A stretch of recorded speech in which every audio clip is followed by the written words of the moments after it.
18 होता ना. 18 होतं. भाऊ, भाजपाने मोठे मुसंडी मारले जिल्ह्यामध्ये, काय सांगणार, काय प्रतिक्रिया?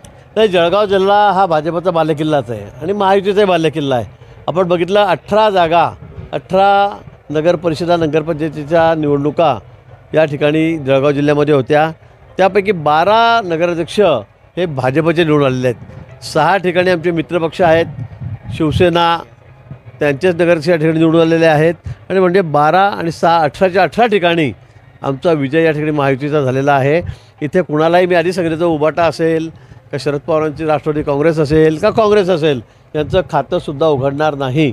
मी हे वारंवार आपल्याला सांगितलेलं होतं आणि आपण निर्णय जर बघितला तर परिस्थिती तशीच आहे.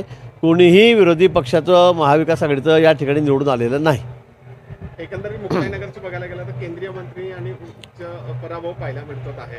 कुठेतरी हा नुकसान भाजपाला सहन करावं लागतं. तर निश्चित मुक्ताईनगरमध्ये आमचा मोठा पराभव त्या ठिकाणी झालेला आहे. खरं म्हणजे मी आधीपासून म्हणत होतो की या ठिकाणी आपण युतीमध्ये जाऊ, महायुतीमध्ये जाऊ, पण ते तसं काही स्थानिक नेत्यांमुळे त्या ठिकाणी जमलेलं नाही. आणि त्यातही खरं म्हणजे आमच्या पराभवाचं कारण म्हणजे एकनाथ खडसे बी असं म्हणेल, कारण त्यांनी सांगितले परिवाराची लढाई आहे. आता पक्षामध्ये परिवार आला कुठून? तुम्ही वेगळ्या पक्षाचे आहात, तुम्ही राष्ट्रवादीचे आहात, शरद पवार गटाचे, आणि तुम्ही आमच्या स्टेजवरून प्रचार करायला लागलेत आणि कमळ सांगायला लागले तर लोकांना हे न पटणार होतं. म्हणजे भुसावळला जायचं, आम्हाला शिव्या घालायच्या भाजपला, रावेरला जायचं, भाजपला शिव्या घालायच्या, मुख्यमंत्र्याबद्दल अर्वाच्य बोलायचं, पंतप्रधानांबद्दल काही बोलायचं. आणि मुक्ताईनगरमध्ये आलं की हा आमच्या परिवाराचा विषय आहे, पक्षामध्ये परिवाराकडे येऊ शकत नाही. तुमच्या घरामध्ये भले 3 पक्ष तुम्ही ते करत राहा, पण अशा पद्धतीने तुम्ही ज्यावेळेला वागतात त्यावेळेला लोकांना हे चालत नाही.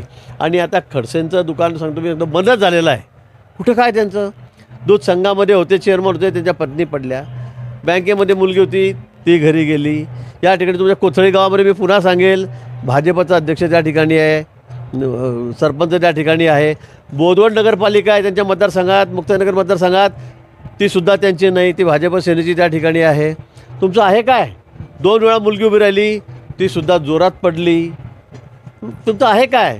विनाकारण फक्त आपला डिंगोरा वाजवायचा आणि वाटेल तसं बोलायचं. पण मला वाटतं त्यांच्या या भूमिकेमुळे ते आमच्या स्टेजवर येऊन प्रचार करायला लागले कमळाचा, आमच्या रक्षाताईंबरोबर. त्यांची मुलगी जी राष्ट्रवादी काँग्रेसची महिला विंगची अध्यक्ष आहे, तीसुद्धा इकडे भाजपाचं कमळ घेऊन स्टेजवर चढायला लागली आणि बोलायला लागली, भांडायला लागली तिथे लोकांशी. मला असं वाटतं की अपयशाचं कारण खरं हेच आहे. यामुळेच आम्हाला मुक्ताईनगर हे गमवावं लागलं.